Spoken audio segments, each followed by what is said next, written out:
this finger out of my hole. I've been walking the road too damn long. I'm a crippled and a riddle with doubt. I need to get the finger out. Hello everybody and welcome to Get the Finger Out. I'm Darryl, your host, and I have been from day one. How are you all doing today? I hope you're doing well. It's funny how I wait for a response when I'm doing that. Sometimes when I'm playing a gig I do that and nobody's listening and it's like, what am I even doing? But yeah, it's for those of you who follow me on social media, it's been a eventful old week. So a lot of you know, if you haven't listened to this podcast before, I'd highly advise that you go back to the start to understand what I'm about. But essentially, I'm an alcoholic, and I just basically had to figure that out again for myself recently. I went off the wagon, so to speak.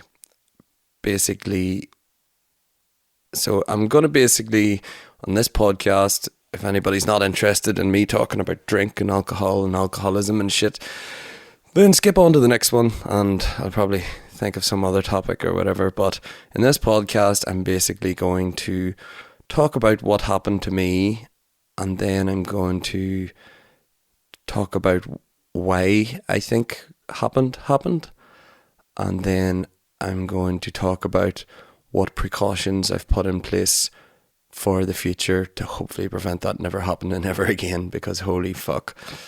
So just before I go on, I'd just like to say thank you to everybody who's been watching and all the messages of support for the people that realised I missed a podcast last week.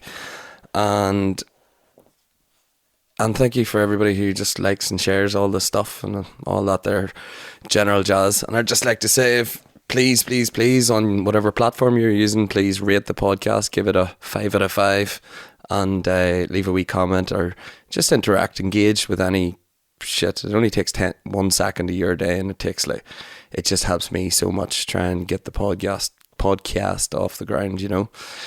So oh, by the way, do you like the new lighting? I think I've finally achieved what I've been trying to achieve the whole time, because I always wanted the black behind me to be not visible, you know.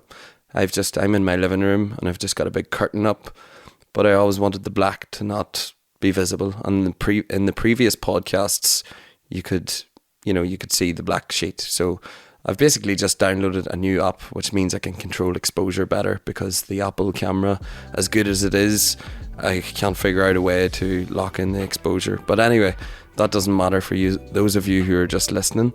1 second. It's good coffee. Oh, right. So I had been sober for just over about 3 months. I'd been doing very well. You know, my skin was starting to look good. I was starting to feel good, really good within myself. I thought I was doing really well. Everybody was telling me I was doing well. And, you know, I was getting there by doing this podcast was helping me a lot. You know, I like even the process of just setting it up. Like, I spent an hour getting this lighting right, you know, earlier. And even that is just like, it's a mindful experience for me, and I really enjoy it. I love shooting videos. It's a passion of mine. And then just talking, you know, I got nervous when I first started doing the podcast, but now we're 10 episodes in and I'm just, you know, I feel very easy talking to the camera. I've pretty much said already how I've pretty much showed you already how open I am, because I just have this new I don't give a fuck attitude in terms of, you know, hiding my life from people and stuff like that there, because it just fills me with anxiety, you know. If I happen to, in the past, in relapses, when I've got drunk and then I maybe drunk and do stupid shit, and then, you know, I'm hiding it from people. I don't want people to know, and then, you know, when you're talking to someone, you don't know if they know or not, and then I'd be filled with anxiety, and, you know, that fucks with my head, you know. Even, you know, especially playing in pubs, if you got drunk in a pub you play in or something. So I'm just very open. I don't care. I am what I wear my heart on my sleeve, if that makes sense. In in the opposite sort of way. I wear my shame on my sleeve. But yeah, so last week, so I'd been doing 3 months sober and I was doing really well, and I just went and done this ayahuasca experience, which was that the last podcast or the one before? I think it was the last one, I can't remember. I think it was. And so that links into later. So I have a few theories of why what happened, but I'll just tell you what actually happened first, and then I can go into reasons why I think what happened. So I'd been doing well. Everything was going great.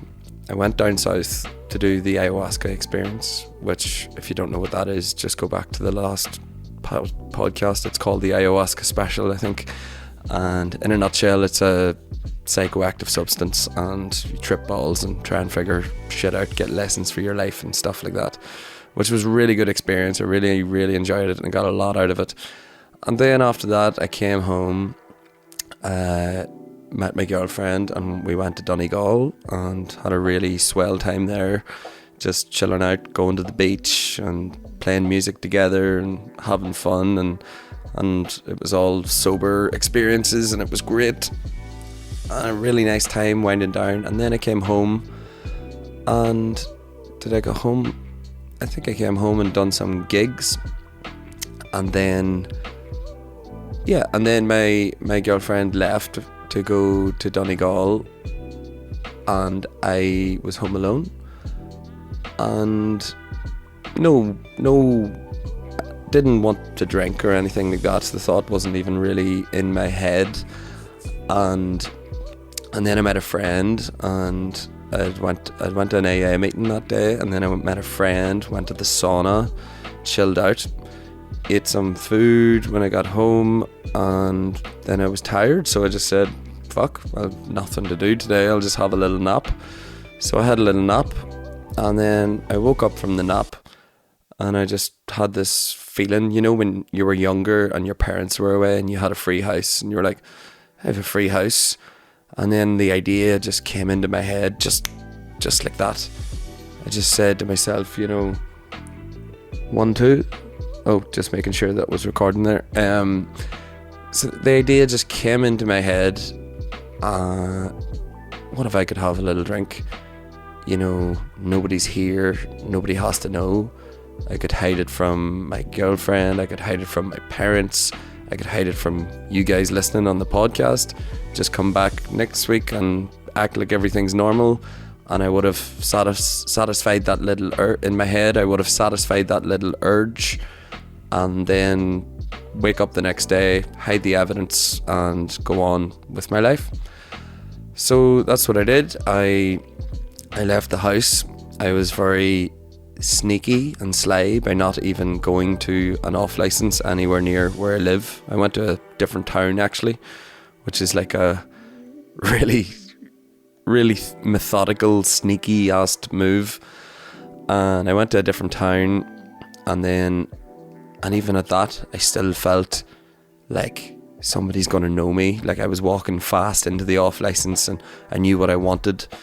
And in my head, I said, you know, I'm just having a drink tonight, so all I need is 1 bottle of wine to just get me there quickly, and 8 beers to, you know, sip at whilst I just sit and listen to music on the internet and play guitar and maybe write a song, all that stuff. So I went to the off license, I walked in, I picked up a bottle of wine, and I was looking for the right beer to buy. I was trying to find like a strong beer. Like I don't like Harp and Tennant's and stuff. I try to go for like sort of like Stella. Just I don't even know if it's that much stronger than average beer, but it's definitely tastes a bit better and stronger.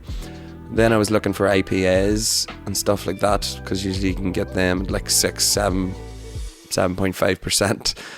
And then I was like, oh fuck, IPAs, like they cost loads. It'd be like £2.50 a tin or something. I just wanted something in a big box, and I forgot to grab a basket at the door, and I didn't get a trolley either. So I just walked in and picked up a wine, and then I looked at the beer, and the best beer offer was a beer I don't even like, which was Harp. And that just goes to show you, I wasn't even looking for taste. I was just looking for the biggest bang, the best bang for my buck. So I picked up the thing of Harp, and then I just said to myself, you know, this isn't enough. What happens when I drink that bottle of wine and then I'm sitting at beer number 6 or 7? Oh no, well, I had a 12 pack of Harp, sorry. So, but even at that, I was like, what happens if my stomach gets bloaty and I can't drink beer and fast enough or whatever? So I just said, fuck it, I'll just get 2 bottles of wine, and then 2 bottles of wine and a box of beer, and there's no way I'm drinking all that without falling asleep, you know. I know from past experiences. So that's what I did. I just had 2 bottles of wine in one hand and a box of beer in the other hand. Stood in the queue waiting to get served. It was all really young people at the tills, you know, probably not even 18. And still I was like nervous, and I remember going up to the checking girl, the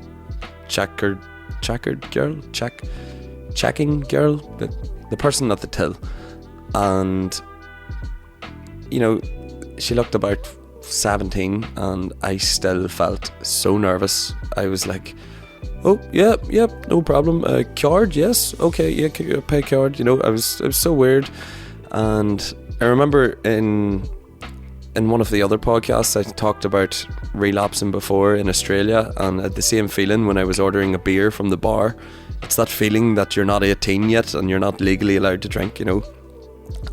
Because I knew what I was doing was wrong, you know. But in my head, I thought I knew at the time that I could get away with it. I was like, I can do this. I'll just get really drunk tonight. Nobody's around to annoy me, you know. I don't mean like my partner annoys me. I just mean if I'm drinking and people try to stop me drinking, then it annoys me at the time. But so I got home. I had recently just put all my music things all into one room. So basically my girlfriend, we switched workspaces where I get this little room upstairs, and I put my guitar amplifier in there, all my computer stuff, my keyboard and my record player, and a little disco light. So I just made like a little man's den, you know, a musician's man's den sort of thing in the room, and I was really excited for that, you know. I'd taken a picture and sent it to all my friends and stuff, and I was really proud of it, and I was so excited to just have this little base to, you know, edit this podcast, write music, just do general stuff, or just chill out and play guitar, learn guitar, teach guitar, all these things. But of course, you know, I only have this little den made, and I have to christen it with loads of beer. So I sat there, I had a glass of wine. I was told not to smoke in the room, but I got a packet of cigarettes and just started smoking like fuck. And I was learning songs. I started writing like a busking set list that I could do of like sad, emotional songs that I really like from the past, you know, because I'm always playing like sort of exciting, energetic, happy music. You know, I'm playing pubs and stuff, so you don't really turn around and start singing Damien Rice or, you know, slow, melancholy Elliott Smith or something like that. So I was finding songs that suited my voice that I could actually sing and play, and yeah, I was doing that for a while, and I was just drinking the wine. It was going down really well.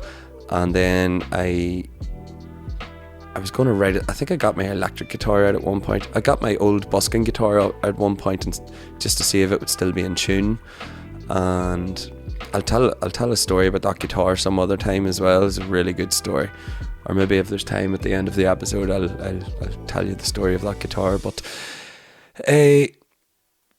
so yeah, I just proceeded to get drunk, and I was really enjoying it. Like, it was so good. I had finally, like, my girlfriend bought me a record player for my birthday or Christmas or something like that. But the record player, the speaker built into it is pretty shit. And I'd just been waiting for ages to get because I have these 2 proper studio monitors for a studio, but one of them doesn't work, and I was waiting to get the other one fixed, and I was going to do that one day, and then that would double up as my music in the studio, and it would also be for my record player, you know. But no, I hooked up an old guitar amplifier to it, and it sounded great, and I was just having a really good time, enjoying it. It was all going great. And then I just blacked out. I don't remember waking up. And I've been told since what happened, but I don't actually remember. But I think in my head my girlfriend was going to come home. So what I done was, and I think I had already told her that I was drinking, so she was obviously angry. And then so I just, like I used to always do, I just run away from my problems. So I just said, fuck it, I'm gonna run away. I want to get drunk today. This is the next day. And the one thing I always knew was busking. So I said I'll go to Belfast and then I can busk and drink till my heart's content. So I done that. I don't really remember. I remember getting to Armagh bus station, and then I remember I met like a friend in Belfast, and then I think I like annoyed this friend a lot by drinking all their alcohol and stuff. 2 different friends actually. And then the next thing I remember, I'm just on the streets in Belfast. It was too early to busk, I think. I can't remember, but I just seen some homeless people, and I just went up to them and said, would you guys like some beer? So basically, I've done that before, and that's basically me looking for people to talk to, because when I'm drunk, I'm just really want to talk to people, or else just sit mindlessly listening to music in a computer. But the homeless people like said yes, and then I bought some drink. Then I seen the police on bicycles, and they seen me with alcohol, but they didn't see any of it open, and they said like, don't open that. And then obviously I told you before in a previous podcast what happened to me the last time I got drunk. I ended up in a drunk tank, and you know, obviously I should be really scared in that moment, because if that happens to me again, I could actually get a criminal record, and I don't want that. So I said to the policeman, yep, no problem buddy, yep, go on about your business, you know. And then when he left, I opened the beer and just started drinking it, and you know, I was hiding it in a bag, so I would like look around every so often and then like take a drink, which is extremely risky behavior. Really stupid, really stupid. And then, you know, in this moment, like I'm sort of half blacked out. I'm drunk as hell, but I do remember it. And then I just remember setting up my busking gear. I played some music, and then I was just hanging with the homeless people all day. And then I met a homeless guy who I'd actually met before in rehab, which was like, oh my god, man, are you okay? Like, and it was just like, now looking back, it's an eye-opener of how bad it can get if you keep drinking, you know. But at the time I was just like, hey man, do you want a beer? Like blah blah blah, talking about life, talking about alcoholism, you know. It's kind of funny when you meet another alcoholic when you're drunk and you're both talking about alcoholism, but yet you're both drunk as skunks. Just excuse me 1 second, I'm going to check the camera to make sure it's still recording, because I'm using a new app, as I said, and I just want to make sure I don't have a repeat of what happened before. Still recording, thank God. So, yeah, it's only 20 minutes, so I'm not going too fast. So, and then I met a friend, and he was like shouting at me, trying to get me to go back to Armagh, and I was like, no. And then we argued for ages, and then eventually I realised I had money, because I thought I was out of money, and that's why I wanted to stay in Belfast to busk and make money from busking, so I could drink more. But then I realised I had money, so I went back to Armagh. I got really drunk in a pub. I had arguments with family, and at this point I'd pissed everybody off. I'd pissed my band off, I pissed my family off, I pissed my friends off, I pissed everybody off that knows and cares about me, you know. But I did, in that moment I didn't care, you know. All I cared about is where's the next drink coming from, and I just want to get loaded, you know. So that's what happened. I eventually went home obviously my partner was very upset with me, and finally fell asleep at one point, and then the next day that was it. It was all over.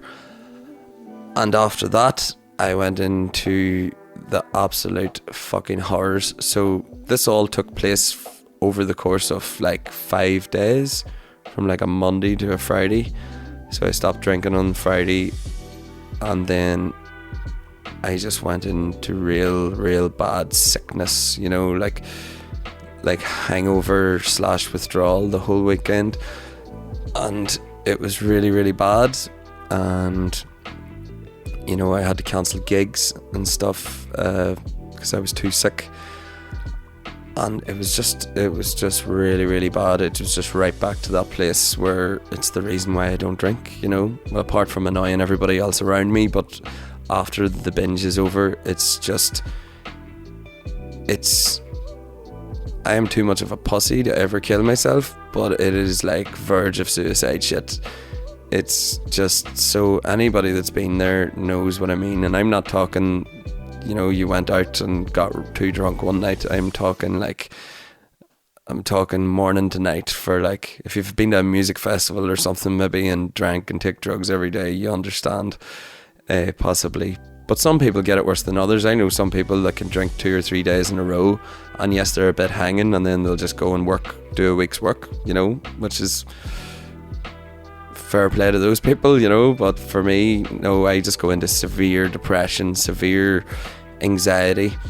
And no matter when I was in that state, I knew it was over. I was like, I need to try and fix everything. I have no money, everything's shit.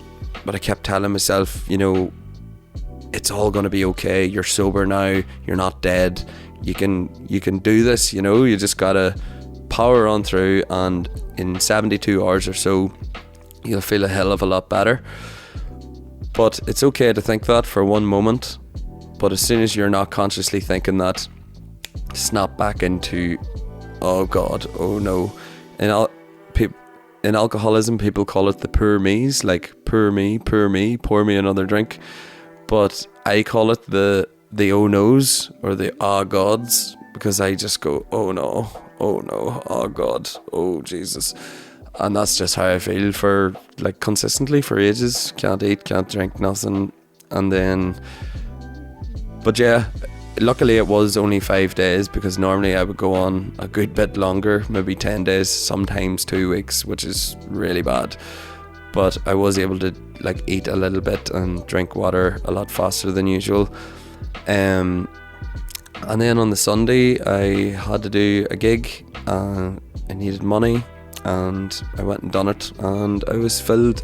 Problem with me when I'm doing a gig, after there's the obvious anxiety of feeling like that, and then having to go and stand up in front of people and sing bloody songs, you know. But the other part of it is my voice does this weird thing where it's been really dried out, and no matter how much water I drink and vocal warm-ups, I still get this little. So I sing a song that goes, here I go, and I go, here I go, if you know what I mean. I joke about it and call it my Kermit the Frog voice. And it's like, here I go. It's, oh God. It happens sometimes. It's happened times before at gigs, and, you know, somebody turns around because they hear a weird noise, and they look at you, and you look at them, and then you just look away and start sweating and going, oh, fuck. Oh, I sound terrible. Oh, I'm so bad. And then the anxiety just triples fucking sevenfold. And oh, Jesus Christ. But anyway, I'll not waste too much time there. I got through the gig, got home. I was very happy to get home, and I bought myself a big bottle of Coca-Cola, a load of chocolate, and just watched loads of Netflix. In my episode where I was trying to tell people how to deal with a hangover, there is no way to deal with it really. Just drink loads of water and take your fucking mind off it for as long as you can. But I just watched loads of Netflix, and just until I passed out, and that was grand. Woke up the next day, felt a little bit better in the body. The mind was still fucked.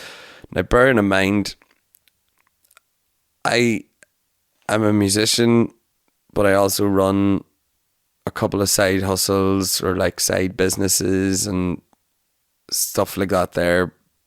So I'm just constantly on social media and getting a lot of messages all the time, and the messages are coming in through normal messages, WhatsApp, you've got Facebook, but then you've got your Facebook, I've got my normal page, and then I have my 3 different pages, and then I've got Instagram, and then there's all the different pages, and then TikTok I don't really care about. I don't communicate people on that, but I use TikTok and make videos, so follow me if you want. What's the podcast called again? Get the Finger Out. So yeah, so my phone base filled with messages, and it's so overwhelming. Some of them important, some of them not. So like, and as soon as you get like over the withdrawals and the hangovers and all the stuff, you send all the messages to people and stuff, and then you realize it's all okay. Like, all you need to do is communicate. But in that present moment in time, I can't handle it. It's just like a lot of the time in the past when I've had a relapse, I would put my phone in airplane mode and leave it there for 2 days, sometimes even 3, and just watch Netflix, eat food, drink water, and just block out the world until I can mentally deal with it. But so where was I? So that all happened, yeah, and then felt terrible, and then eventually got to an AA meeting, and it's really good going to AA in that situation.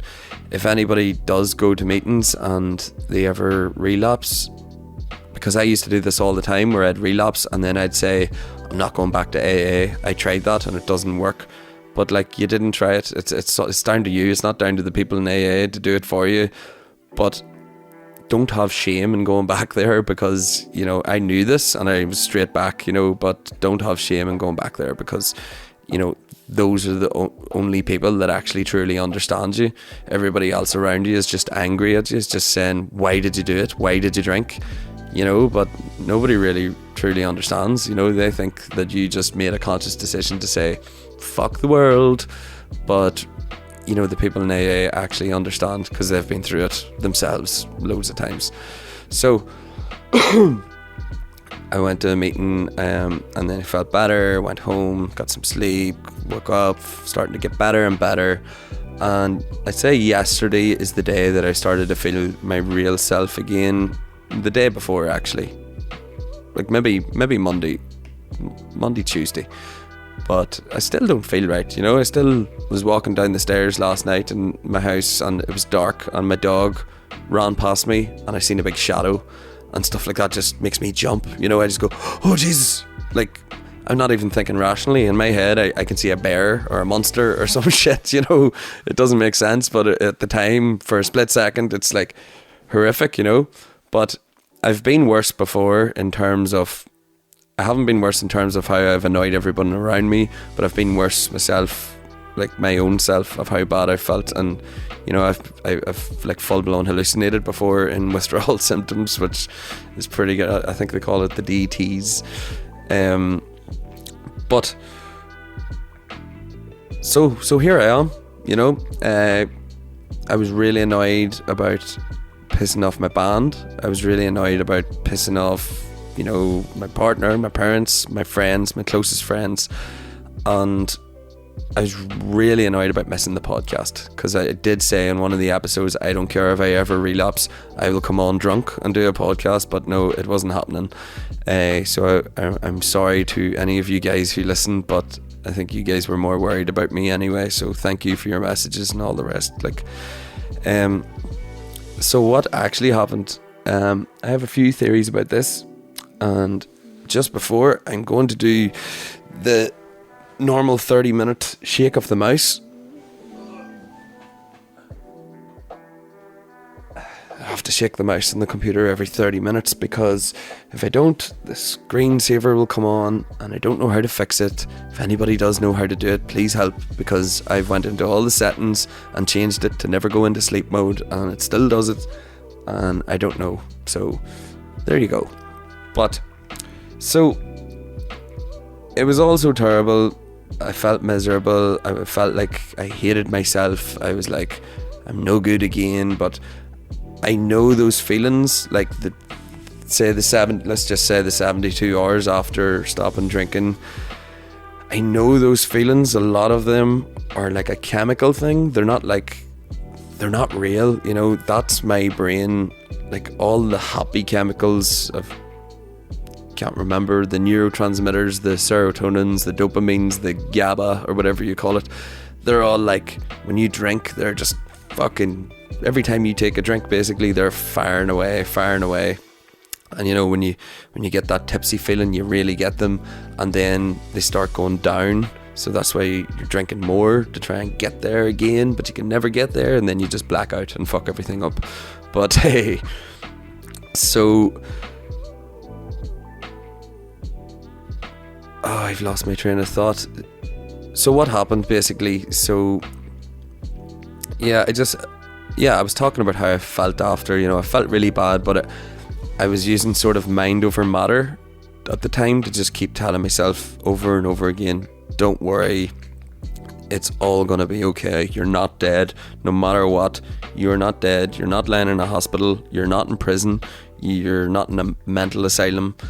You've made it out the other end, and yes, you've hurt a lot of people around you, and you've a lot of making up to do with people, and you've a lot of picking up the pieces, but you're not dead. So get over it and just move on, and don't stop.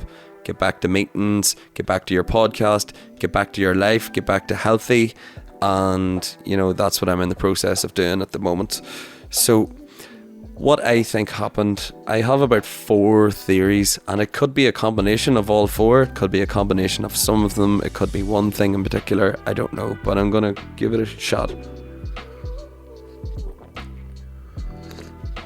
So my first theory is the obvious thing probably to the listeners, which is because my previous episode was the ayahuasca experience, and I had a really good time during the ayahuasca experience. I as I said before in the last podcast, I really felt like I had like eye-opening moments, like big aha moments and stuff about my own life and everything, particularly the don't beat yourself up with a big stick moment. And it was great, you know. But the thing is, when I got back, I had said to myself after that, then that's okay. That's a non-addictive drug, and you got to get out of your mind for a little while, and fully go out of your mind, actually, to be fair. And like, I'd been talking to some people before that about microdosing mushrooms before, and I was actually going to test that out on the podcast. Microdosing mushrooms, for anybody that doesn't know, is you're obviously aware of magic mushrooms, and you take them and you have a trip, and you know, the more you take, the more you trip, and you can have profound experiences like any psychedelic. But anytime I done them before, you know, I was just drinking beer and doing them, and it does make it really funny as well. You can laugh for literally hours, and you can see things move, and the room can breathe, and it's good fun, like, you know, it definitely is. But some people, so they make you feel really good, and you don't get a hangover or nothing like that. You didn't get that with the ayahuasca either. I have had it with acid where I felt really bad the next day, but I don't know for sure because I've never taken acid with or without alcohol, you know. So with the mushrooms, the microdosing is where you take a microdose, you take a very small amount, but you do it every day, or maybe you do it like 3 times a week, 4 times a week, and it just makes you think really clearly. All your brain fog goes away, and you know, I haven't done it, so I don't fully know, but judging from what I've heard from people, it just makes you have a really good time. And some people will go to the bar and not drink alcohol and just, you know, take small amount of mushrooms, you know, and it'll mean it's fun and colours are more vibrant and just sounds like great crack. Anyway, some people do it in the creative sense and will microdose mushrooms and write music or do art, or, you know, do writing, write books, write whatever people write, you know. But So I was thinking about doing that, you know, after the ayahuasca. This is something to do in the podcast, but also a thing for me. And, you know, I might do it maybe in a year or something like that, but I'll get to my point first before I explain. So after that happened, then I was looking at legal mushrooms, because magic mushrooms are illegal. I was looking at legal mushrooms, and you can buy them off the internet, like lion's mane mushroom and I forget the name of them all, but you know, once you look at something, you know yourself, when you look at one thing on the internet, then you get loads of it. So I was getting loads of it. I was getting all these like selection of mushroom teas. You pay 50 quid and you get like this selection of teas, and then you can find your nice ones. One's for waking up in the morning. It's a substitute for coffee and it makes you bright and buzzing. Another one's for going to sleep and makes you chilled out and relaxed and dream really fucked up. Another one is for making your skin better and blah blah blah. So I was looking into all this, and then I listened to like a Joe Rogan, and they were talking about some drink, and I forget the name of it, but it's called like nootropics, and I haven't looked into what that is, but I think it might be something similar to the mushrooms and stuff like that. And it's all fully legal, you know. And so this thing popped up on the internet for me. It was like these beers, but they were non-alcoholic beers. So also previously to this, I had started, like in the last month, started drinking alcohol-free beers in the pubs, because I was always told not to do that in AA, because really all you're doing is giving yourself a placebo of alcohol. But even if there's no alcohol, like 0.0, I don't need that, you know. And these beers were low percentage alcohol, as in less than 0.5%, which is basically the same amount of alcohol that's in a ripe banana, you know, because there's alcohol in different things we eat. We just don't pay attention because they don't need to tell us, because you can't get drunk eating bananas, you know, you just die from banana poisoning or whatever. But these nootropic beers, they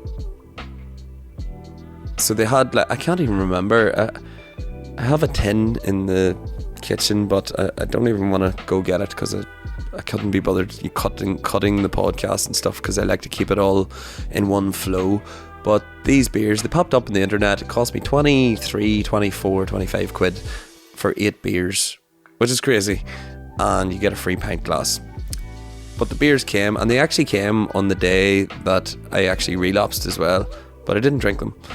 But I was looking into that, and I was just looking into all these different mood or mind-altering substances to try and bring myself out of my mind again, you know, which is what alcohol does, just in a different way. So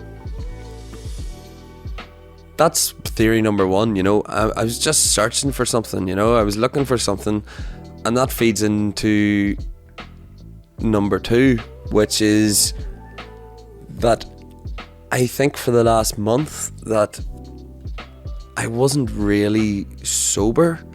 Month and a half even, maybe even 2 months. I wasn't sober. I think when I started this podcast I was sober, and I'm not talking sober as in drunk on beer. I'm talking sober as in not being drunk on external addictive things, anything from TV to gaming to pornography to, you know, even exercise can be really addictive. Like, you've all heard about getting the endorphins when you run like 10k every day. You know, too much exercise can be you're just like, fuck it, I'm going to the gym every day, I'm going to pump and get those brain chemicals. And also, you know, it can be unhealthy. I'm not saying for everybody, I'm just saying it can be unhealthy to be really searching for that perfect body. You know, it can be the same with, you know, women and men, you know, trying to get that super slim body to look like the model on the front page of Vogue magazine or whatever. But so I was searching for something, and I was emotionally drunk. I was drunk on my emotions. I wasn't practicing my program from AA or anything like that. I was just living life, and I was just eating fast food. I was watching TV. I was doing various other things that were nothing that were healthy to me, and I kept planning these new things. Like I bought an ice bath, then I bought a freezer for my ice bath, and the freezer sitting there with no ice in it. You know, I've used the ice bath like 2 or 3 times. I buy gym memberships and go like once or twice, and you know, don't even go to work out. I end up going to the sauna. Even doing this podcast for me, I'm talking every week about, okay, need to drink more water, need to make the bed, blah blah blah. I wasn't doing any of that stuff, you know, and I made an excuse in the podcast about how I was so busy and blah blah blah. And then I think on the last podcast I made a morning routine, but I never done it.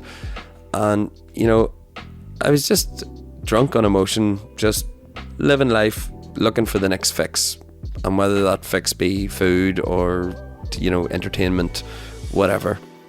I wasn't doing the right things, you know. I wasn't working on myself, which is what I need to do. I need to resolve all this shit in my head that's constantly whirling around, which it is in most people's heads, you know. Just some, I can't speak for everybody, but a lot of alcoholics have just this washing machine brain that's just going round and round, too many thoughts, drunk on your thoughts. So that's another theory. I just wasn't living good, and then I just got bored of it all and just said fuck it, you know. And another theory I have is that I'd stopped going to AA meetings, and I didn't realise I'd stopped going, because I was going to meetings, AA meetings, every five times a week at least, you know, sometimes 7 days a week, and I was enjoying them. And you know, an AA meeting, if you keep going to them, I remember in rehab, one of the nuns had said to us, you know, going to your meetings is like it's like paying your phone bill. So if you pay it every month, then you'll have calls. But if you stop paying it, as in if you stop going to meetings, you'll still have calls. But then eventually your calls will stop. Your outgoing calls will stop, and then your ingoing calls will stop, or something like that there. But the point is, if you stop them, you'll be okay for a while. Stop going to meetings, that is, and then you'll think you're okay, and then you're like, I've got this, and then boom, back to square one. So that's another theory I have.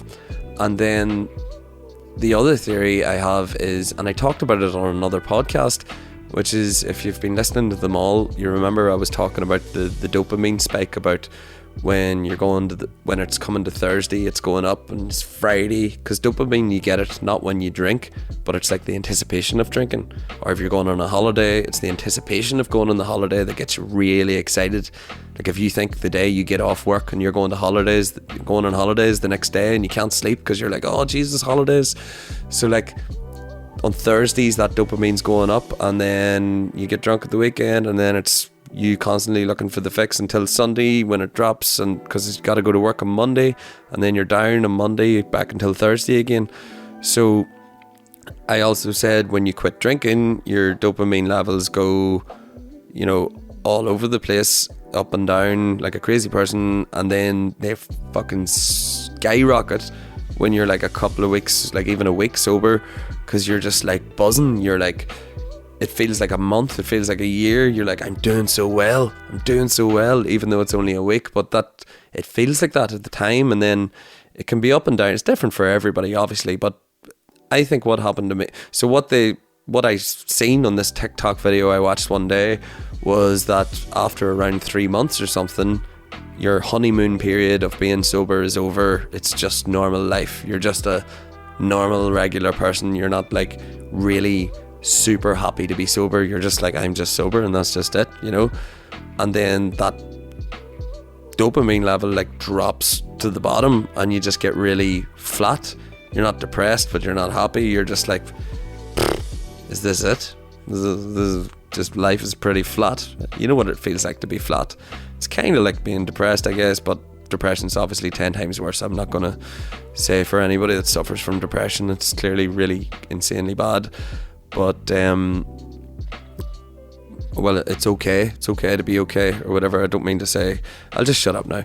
But anyways, So I think that's my other theory of what happened. I think I just went flat. And if I had just stayed consistent for another, I don't know, few weeks, months, whatever, apparently that dopamine will start rising to a normal level. And then you start being like a normal person who doesn't drink, and you get dopamine from exciting stuff, and sometimes it'll be a wee bit down, but it'll never go really, really flat, and it'll, you know, sometimes it can go really high. And that's another thing us alcoholics have to look out for, is if the dopamine spikes really, really high, you can get really excited and be like, oh, this is great, I'd love a fucking drink, you know what I mean? So that's another thing to look out for. But the reason being for that is the drinking just fucks with your brain chemistry, and your brain is just completely imbalanced, and it just takes a while for that to even out. And depending on how much you drink and how regular you drink, that's how long it takes you to balance that out, you know. But I think so, that's my theory of what happened there, you know. So I just felt, I've been sober all this time, and is this it?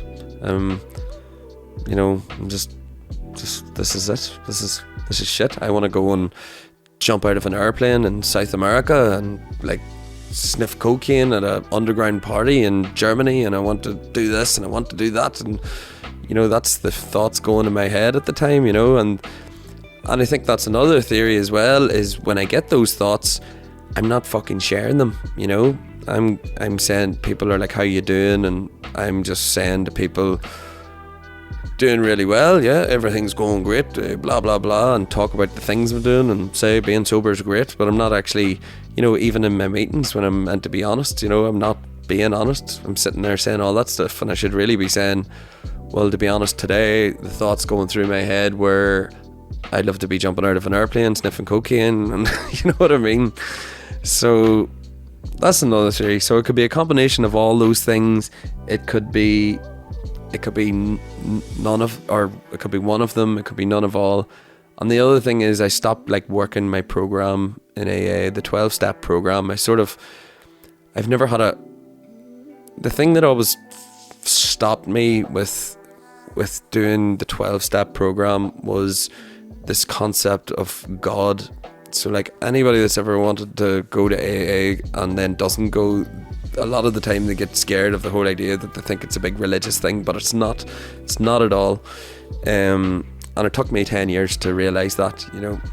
It's just basically believing in a power greater than yourself. And for me, because I consider myself a little bit intellectual, even though I'm a fucking stupid cunt sometimes, I kept intellectualizing the whole thing, and I'm thinking I'm smarter than everyone, and I'm like, these people are just believing in God and it's just making them sober, you know.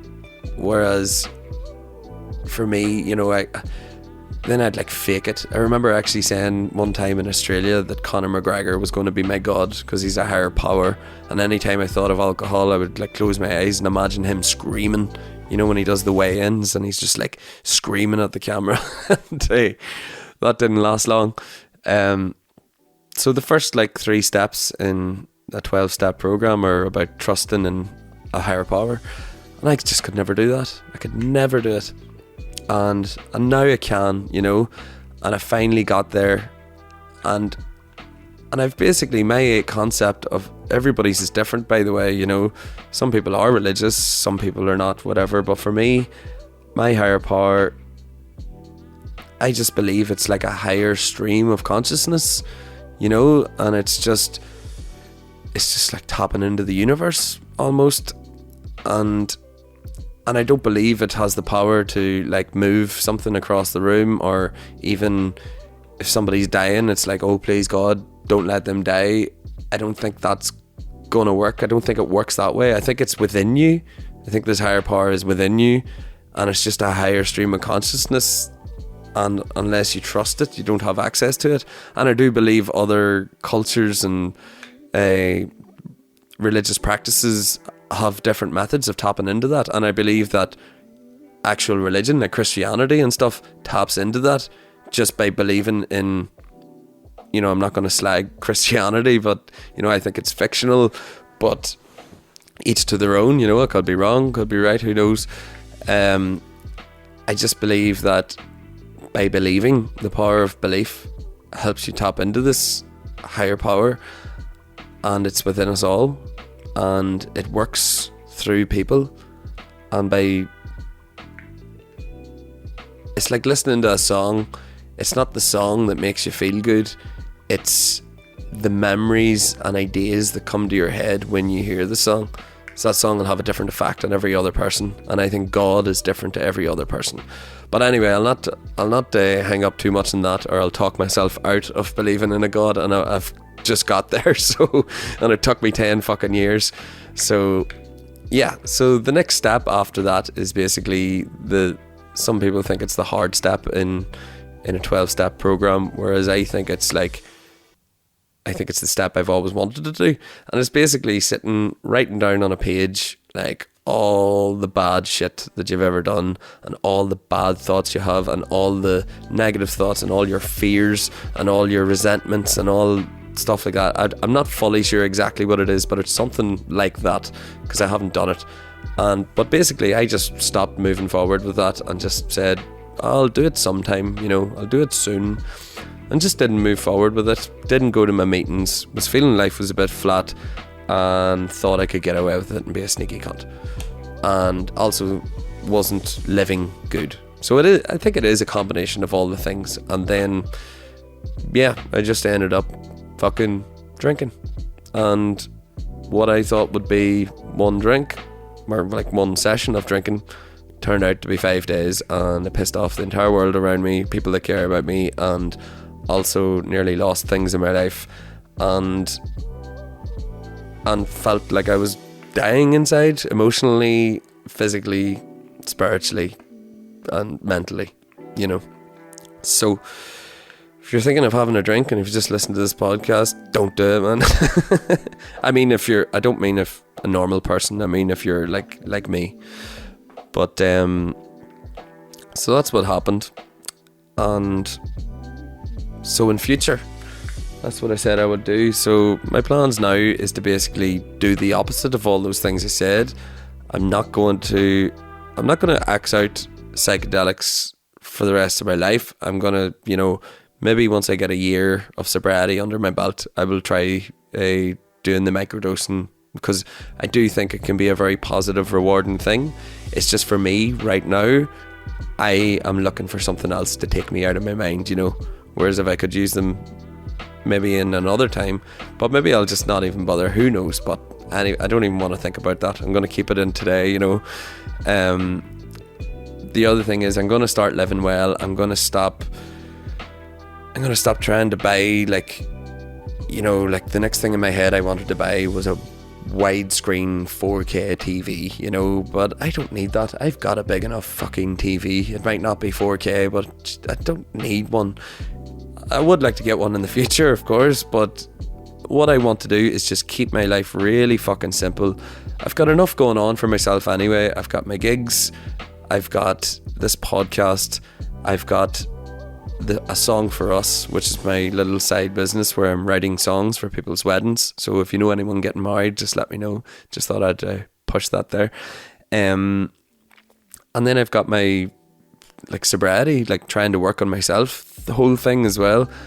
And the one thing I really want to start working on is my own home, because I have not spent any money in this home for forever, I just want to get the home looking really beautiful.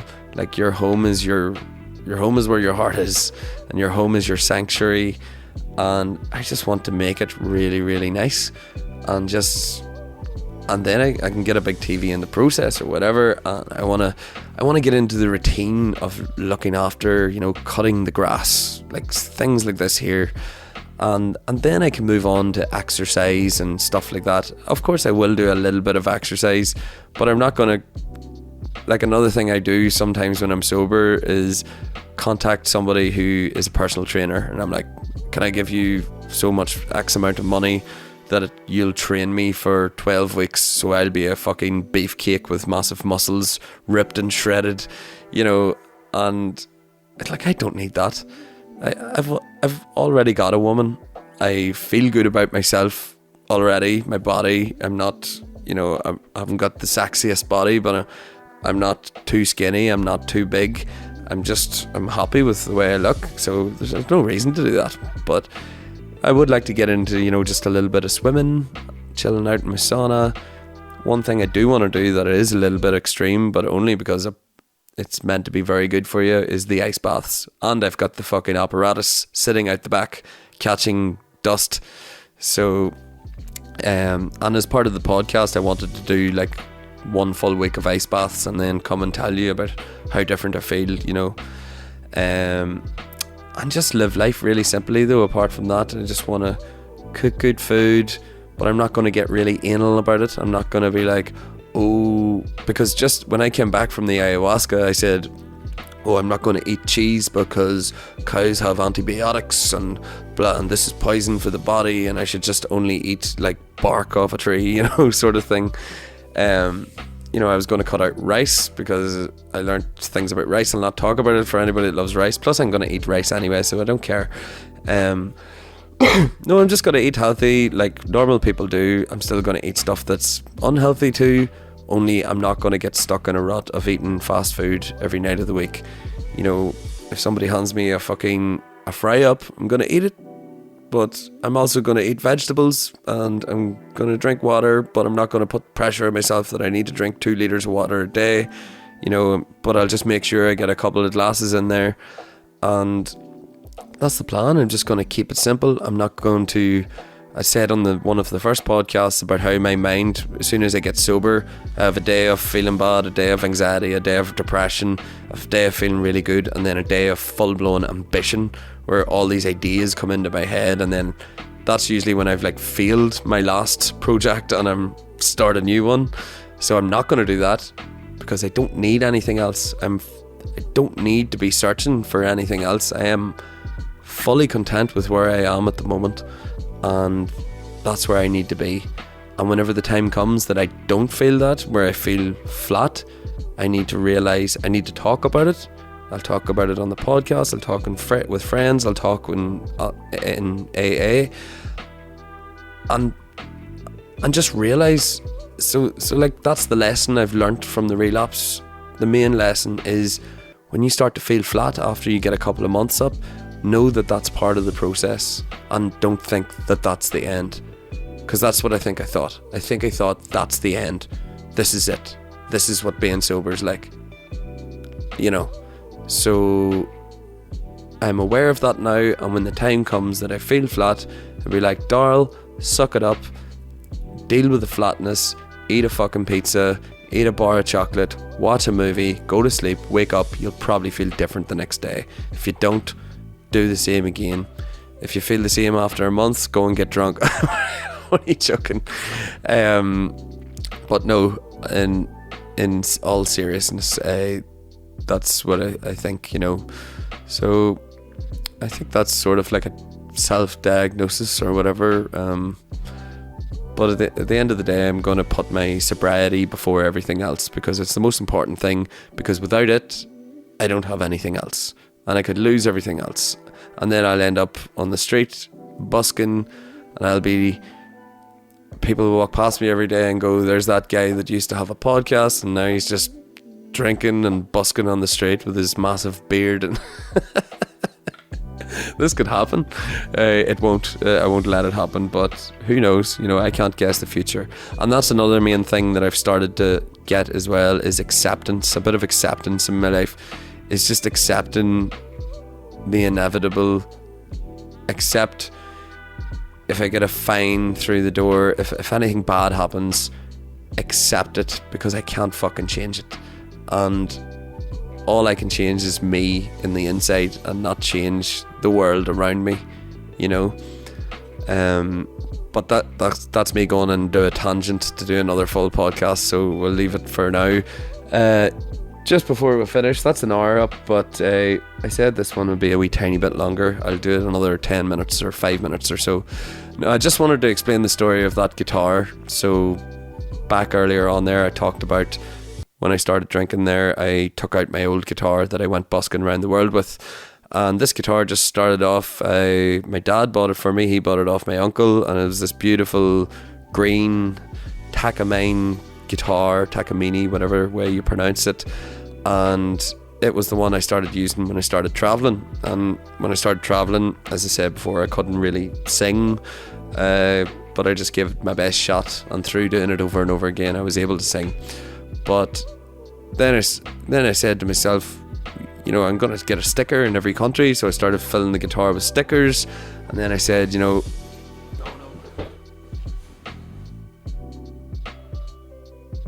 oh God, I hope you didn't lose too much sound there. I only realised that the screensaver was on. But I was talking about the guitar, so I'm ending the episode about talking about the guitar in case a bit got snipped there. So the guitar, basically, it got loads of stickers on it. It got all these fairy lights on it, and it got lots of character. It was covered in blood from me bleeding in the winter time with my fingers, and there's various other things wrong with it, like, you know. So I brought it through Europe and all the rest, and in Australia. And then when I got to Australia, I bought a new guitar. So I had 2 guitars. And then when I broke up with my ex in Australia, I left it with her, and then ended up I couldn't afford to get it home with me, and then I just said, you know, I'll get her to send it to me or something. I can't remember exactly what happened, but there was I think I owed her money or something, and then she wouldn't give it to me unless I give her the money. I think it was only like $50 or something, which is fucking retarded. But anyway, I ended up going home, and I just said, the guitar's gone, forget about it and stuff. And then eventually I wanted the guitar back one day because I realised it was special and I really shouldn't let it go. I've travelled the world with that guitar. So, you know, I messaged her out of the blue and said, hey, look, I give you whatever money you need. Want that guitar and can send you money to post it for me. And she was like, I've moved out of that house, and I just left it there. And I was like, no fucking way. So I was just like, it's gone.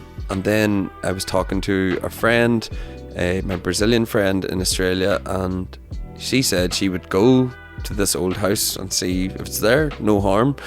So she went to the house, and you know, I was sitting waiting to hear the news, and then I just got a text message from her with a picture of the guitar. I was so happy.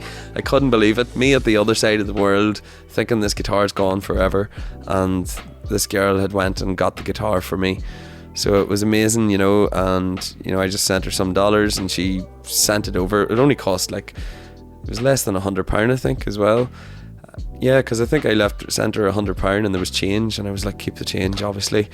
And I got the guitar delivered to my door. It came to my front door one day, and I just couldn't believe it. And I opened it up, and the smell of mould and Australia, and the fear that there might be like a fucking, you know, a redback spider inside it or something, and I was like freaking out.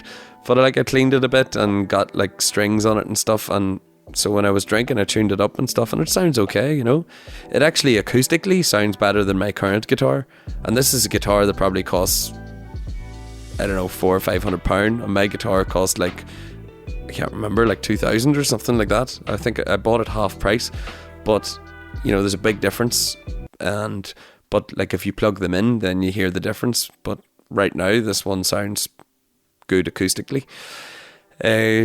So that's the story of that guitar. So I love it. I'll always keep it. I'd love to even get her plugged in and go for a busk one day, but who knows. But I think I'm going to leave it there. But Jerry's final word, Darryl's final word, I'm much happier now.